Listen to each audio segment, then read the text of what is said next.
Hello everyone, जय हिंद। आज की क्लास में 22 सितंबर 2022 के करंट अफेयर से संबंधित जितने भी इंपॉर्टेंट क्वेश्चन हैं उन सब पे चर्चा करेंगे और इस वीडियो का पीडीएफ आपको टेलीग्राम में मिल जाएगा। इसका लिंक आपको डिस्क्रिप्शन बॉक्स में दिया गया है, वहां से आप लोग इसको डाउनलोड कर सकते हैं। वीडियो को लास्ट तक देखिएगा और अगर आपने अभी तक चैनल को सब्सक्राइब नहीं किया हुआ है तो प्लीज़ सब्सक्राइब कर लीजिएगा और बेल आइकन पर भी प्रेस कर सकते हैं, जिससे आपको आने वाले सभी वीडियो का नोटिफिकेशन टाइम से मिल जाएगा। तो चलिए स्टार्ट करते हैं। हाल ही में 2023 ऑस्कर के लिए भारत की कौन सी गुजराती फिल्म को चुना गया है? तो ये चुना गया आपका छेल्लो सो को। इसका पूरा डिटेल देखते हैं, साथ ही पूरा ऑस्कर के बारे में भी पूरा डिटेल देखेंगे इसमें। तो गुजराती फिल्म छेल्लो सो को 95वें एकेडमी पुरस्कार यानी ऑस्कर पुरस्कार के लिए भारत की आधिकारिक प्रविष्टि के रूप में चुना गया है। इस फिल्म का नाम अंग्रेजी में लास्ट फिल्म शो है और इसका निर्देशन पान नलिन ने किया हुआ है। इसने एस राजामौली की पीरियड ड्रामा RRR और राजनीतिक ड्रामा द कश्मीर फाइल्स को भी मात दिया है। 2021 में विनोद राज PS द्वारा निर्देशित तमिल फिल्म कुंजकल कंकड़ भी इसके कहते हैं ऑस्कर में भारत की आधिकारिक प्रविष्टि थी और इस बार जो हुआ है किसका हुआ है? ये हुआ है आपका छेल्लो शो, जिसे इंग्लिश में नाम इसका है लास्ट फिल्म शो। अब डिटेल देखते हैं ऑस्कर के बारे में। तो ऑस्कर अवार्ड का असली नाम एकेडमी पुरस्कार है। यह पुरस्कार American academy of motion picture art and science द्वारा दिया जाता है। यह पुरस्कार फिल्म उद्योग में निर्देशकों, कलाकारों और लेखकों सहित पेशेवरों के बढ़िया काम को पहचान देने के लिए प्रदान किया जाता है। विश्व में होने वाले प्रमुख समारोहों में यह एक है और यह समारोह हर साल फरवरी माह में होता है। सबसे पहला ऑस्कर अवार्ड 16 मई 1929 को हॉलीवुड में होटल रूजवेल्ट में किया गया था। पहली सर्वश्रेष्ठ फिल्म इसमें जो अभिनेत्री का है जिनका नाम है जेनेट गनियोर को film the seven heaven street angel and sunrise के लिए 1929 में दिया गया था। ठीक है। ऑस्कर का पहला अवार्ड जो मिला था ये एमिल जेनिंग्स को मिला हुआ था। कैथरीन हेगन ने 2 या 3 बार नहीं बल्कि 4 बार टोटल ऑस्कर अवार्ड जीता है। सर्वाधिक बार इन्होंने ही अभी तक ऑस्कर अवार्ड जीता हुआ है। आज़ादी के 10 साल बाद 1957 में भारत की तरफ से ऑस्कर के लिए भेजी जाने वाली सबसे पहली फिल्म महबूब खान की मदर इंडिया थी, है ना, जिसे ऑस्कर के लिए चुना भी गया था लेकिन ऑस्कर अवार्ड इसको नहीं मिल पाया। ठीक है। तो भारत को पहला जो ऑस्कर अवार्ड मिला है 1983 में फिल्म गांधी के लिए मिला और यह अवार्ड मिला है भानु अथैया को जो कॉस्ट्यूम डिजाइनिंग के लिए मिला था। वहीं ऑस्कर अवार्ड पाने वाली भारत की पहली नागरिक और इसमें पहली महिला कौन है? इसमें भानु अथैया ही है। ऑस्कर अवार्ड पाने वाले प्रथम भारतीय कौन है? जिनका नाम क्या है? सत्यजीत रे है। वहीं सबसे ज्यादा ऑस्कर पाने वाले भारतीय का नाम क्या है? AR रहमान है। इन्हें इस्लाम डॉग मिलियनेयर और सर्वश्रेष्ठ संगीत के लिए ऑस्कर अवार्ड मिला था। भारत अब तक 2 फिल्म में टोटल 4 ऑस्कर जीत चुका है। तो सभी फैक्ट काफी इंपॉर्टेंट है ऑस्कर संबंधित, आप लोग इसको अच्छे से याद रखिएगा। दूसरा एक ये आपका सैड न्यूज ये है कि हाल ही में जो लोकप्रिय अभिनेता हैं, कॉमेडियन हैं जिनका नाम है राजू श्रीवास्तव, इनका हाल ही में आज के दिन निधन हो गया है। इनके बारे में डिटेल देखते हैं। तो लोकप्रिय कॉमेडियन राजू श्रीवास्तव का सितंबर 2022 में निधन हो गया। Srivastava The Great Indian Laughter Challenge, Comedy Circus, The Kapil Sharma Show, Shaktimaan और बहुत सारे कार्यक्रम के हिस्सा रहे हैं। उन्होंने बॉलीवुड फिल्मों जैसे मैंने प्यार किया, तेजाब, बाजीगर, है ना, इन सब में भी अभिनय किया हुआ है। उन्होंने हाल ही में इंडिया लाफ्टर चैंपियन में स्पेशल गेस्ट के रूप में भी कार्य किया था। राजू श्रीवास्तव के भी इनकी बेटी भी अभी चर्चा में आई थी जिनका नाम है अंतरा श्रीवास्तव। उन्होंने अपनी बहादुरी से अपनी माँ की जान बचाई थी और इसके लिए इनको वीरता पुरस्कार भी मिला था। ये पूर्व प्रधानमंत्री डॉक्टर मनमोहन सिंह जी द्वारा। ठीक है। तो ये भी सब फैक्ट आपको याद रखिएगा। हाल ही में भारत और किस देश ने रक्षा सहयोग को बढ़ावा देने के लिए समझौता ज्ञापन पे हस्ताक्षर किए हैं? तो ये जो किया है आपका मिस्र ने किया हुआ है। इसका डिटेल देखते हैं। तो 20 सितंबर 2022 को भारत और मिस्र ने द्विपक्षीय रक्षा सहयोग को बढ़ाने के लिए एक समझौता ज्ञापन पर हस्ताक्षर किया है। इस पर रक्षा मंत्री राजनाथ सिंह जो काहिरा की 2 दिवसीय यात्रा पर हैं, उनके मिस्र के समकक्ष जनरल मोहम्मद जकी द्वारा हस्ताक्षर किए गए। वो भारत और मिस्र के रक्षा उद्योगों के बीच समयबद्ध तरीके से सहयोग बढ़ाने के प्रस्तावों की पहचान करने में भी सहमत हुए हैं।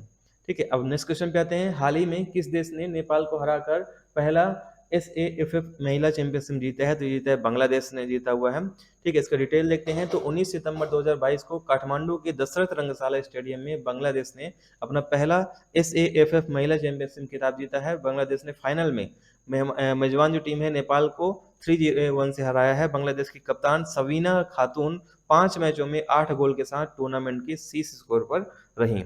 यह टूर्नामेंट का छठा संस्करण था जो नेपाल के काठमांडू में 6 से 19 सितंबर 2022 तक आयोजित किया गया था।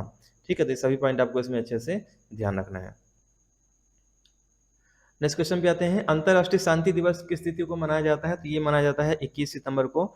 और इसका डिटेल देखते हैं तो दुनिया भर में हर साल 21 सितंबर को अंतर्राष्ट्रीय शांति दिवस मनाया जाता है। यह सभी राष्ट्रों और लोगों के बीच शांति के आदर्शों को सुदृढ़ करने के लिए समर्पित किया गया है। इसकी स्थापना संयुक्त राष्ट्र महासभा द्वारा 1981 में किया गया है। इस दिन को मनाने के लिए न्यूयॉर्क शहर में संयुक्त राष्ट्र मुख्यालय में संयुक्त राष्ट्र शांति घंटी बजाई जाती है। और इस बार की जो थीम जरूर याद रखिएगा, जातिवाद खत्म करें और शांति का निर्माण करें। आज के करंट अफेयर में बहुत ज़्यादा इंपॉर्टेंट है, आप बिल्कुल भी इसको मत करिएगा, लास्ट तक पूरे देखिएगा आप लोग इसमें। और डेली कंप्लीट देखा करें, इसका पीडीएफ भी आप लोग को मिल जाता है, क्योंकि करंट अफेयर पढ़ेंगे तभी आपके एग्जाम में अच्छी तैयारी हो पाएगी। हाल ही में एडीबी ने 2022-23 के लिए भारत के विकास अनुमान को घटाकर कितने % कर दिया है? ये 7% कर दिया है। पहले जो था ये 7.2 था, इसको घटा के 7% कर दिया है। वहीं इसमें भारत के जो 2023 और 24 के लिए विकास दर का अनुमान जो 7.8 से घटाकर 7.2 कर दिया है। वहीं मुद्रास्फीति जो है आपका ये 6.7 और वित्त वर्ष 2024 में 5.8 रहने का अनुमान लगाया है उन्होंने।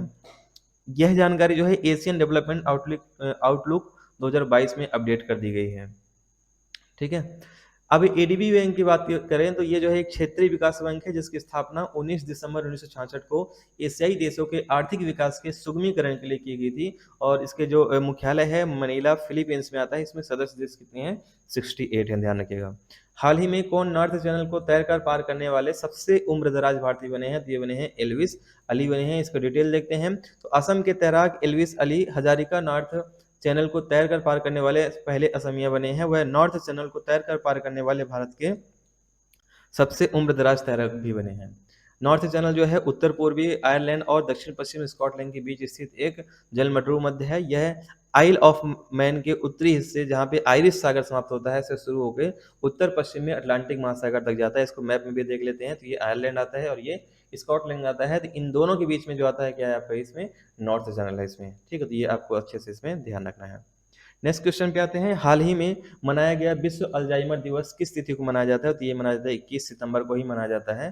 तो विश्व अल्जाइमर दिवस 21 सितंबर को मनाया जाता है। अल्जाइमर रोग मनोभ्रंश का सबसे आम रूप है। ये मानसिक बीमारी है। यह एक जिसके परिणाम स्वरूप स्मृति और याददाश्त कम हो जाती है। यह मस्तिष्क की कोशिकाओं को नष्ट कर देता है, जो स्मृति हानि, स्मृति में परिवर्तन या अनिश्चित व्यवहार का कारण बनता है और शरीर अपने कार्यों को करने में अक्षम हो जाता है। विश्व अल्जाइमर दिवस 2022 की थीम है नो डिमेंशिया नो अल्जाइमर। ये सिंपल सा समझ लीजिएगा, ये आपका दिमाग यानी मानसिक ये रोग है इसमें। ठीक है, जिसमें आपका याददाश्त कम होने लग जाती है और बहुत सारी चीज़ें इसमें धीरे धीरे भूलने लगते हैं। नेक्स्ट क्वेश्चन पे आते हैं, हाल ही में किसने हाइब्रिड मोटर का सफल परीक्षण किया है? तो ये क्या है, इसरो ने किया हुआ है। ठीक है, इसका डिटेल देखते हैं तो इसरो ने एक हाइब्रिड मोटर का सफल परीक्षण किया है।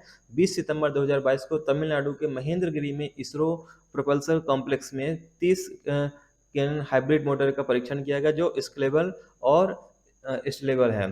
परीक्षण को इसरो के तरल प्रणोदन प्रणाली केंद्र यानी कि एलपीएससी द्वारा समर्थित किया गया। मोटर में हाइड्रॉक्सिल टर्मिनेटेड पॉलीब्यूटाइन को ईंधन के रूप में इस्तेमाल किया गया, जबकि तरल ऑक्सीजन को ऑक्सीकारक पदार्थ के रूप में इस्तेमाल किया। इतना डिटेल में नहीं पूछा जाता है, आप बस इतना ध्यान रखिएगा कि हाइब्रिड मोटर का सफल परीक्षण हाल में किसने किया है? देखिए आपका इसरो ने किया हुआ है। कहाँ किया है आपका? ये तमिलनाडु के महेंद्रगिरी में।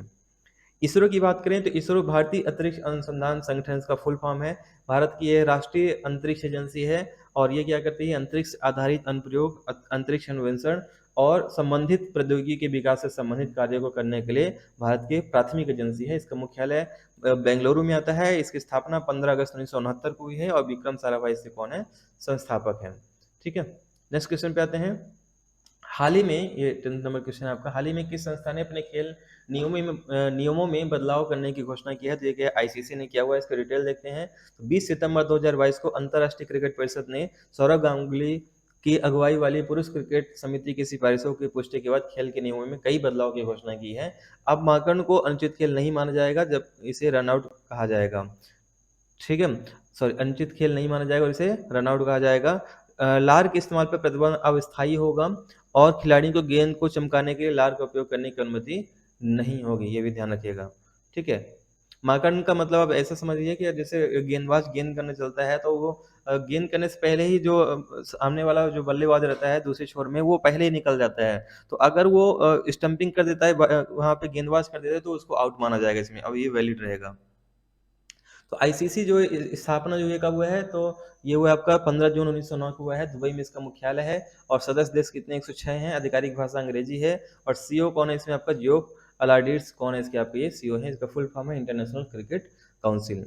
तो उम्मीद करता हूँ आपको ये वीडियो पसंद आया होगा। इसी तरह के डेली वीडियो आपको रात को 12 बजे अपलोड हो जाते हैं और टेलीग्राम में भी आपको पीडीएफ मिल जाते हैं। अगर टेलीग्राम आपसे नहीं ओपन हो पाता है, कोई समस्या आ जाती है, तो ये मेरा व्हाट्सअप नंबर है 9630828149, ये मेरा मोबाइल नंबर है।